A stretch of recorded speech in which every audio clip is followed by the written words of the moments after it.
Good day everyone, I am Cavalida Charisse Jaine, and for today's video, I am going to give you the brief summary of the story Faith, Love, Time, and Dr. Lazaro by Gregorio Brillantes.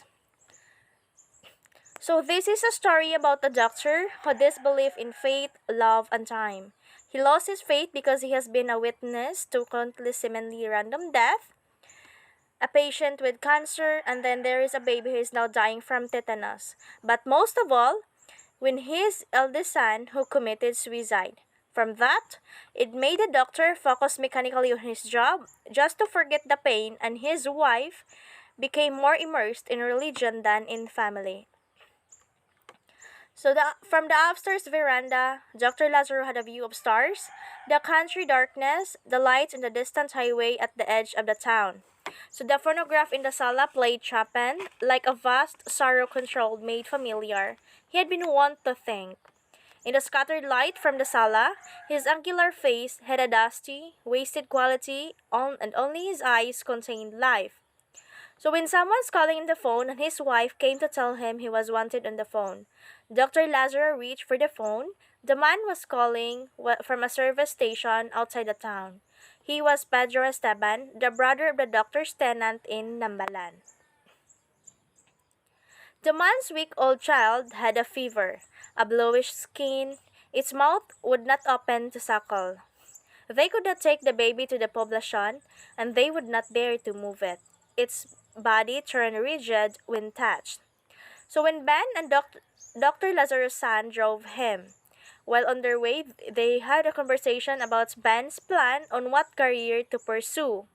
Dr. Lazaro wanted his son to be a doctor too. So Dr. Lazaro and Ben reached the gas station where the doctor agreed to meet Esteban.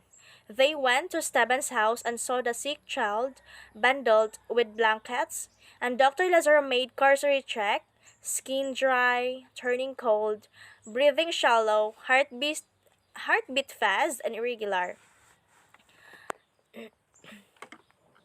So he removed the blanket and injected a whole ampule to check the spasms. He tried to draw air into the faltering lungs, pressing and releasing the chest, but even as he worked to rescue the child, the bluish color of the face began to turn gray. So Dr. Lazaro shook his head as a sign of there's nothing more he can do to save the child. Ben knelt beside the child and baptized it. So after that, Esteban's wife began to cry.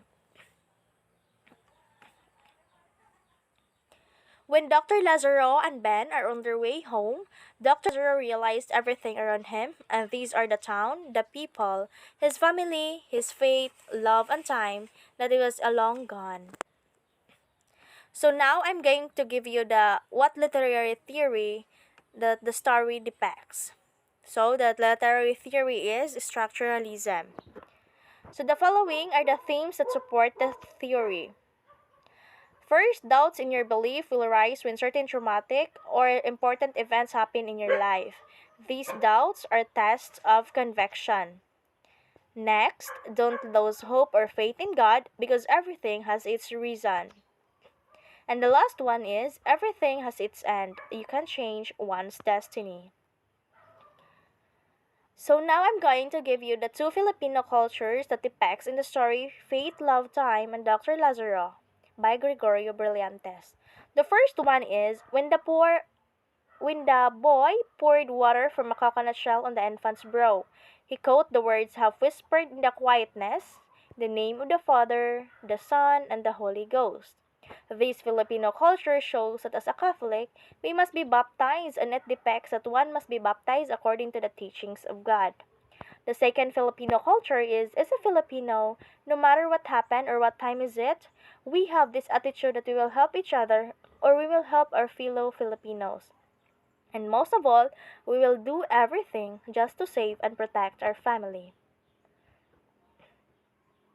So that's the end of my presentation. Thank you for listening, everyone. Again, this is Cavalida Charisse Jaine. Goodbye!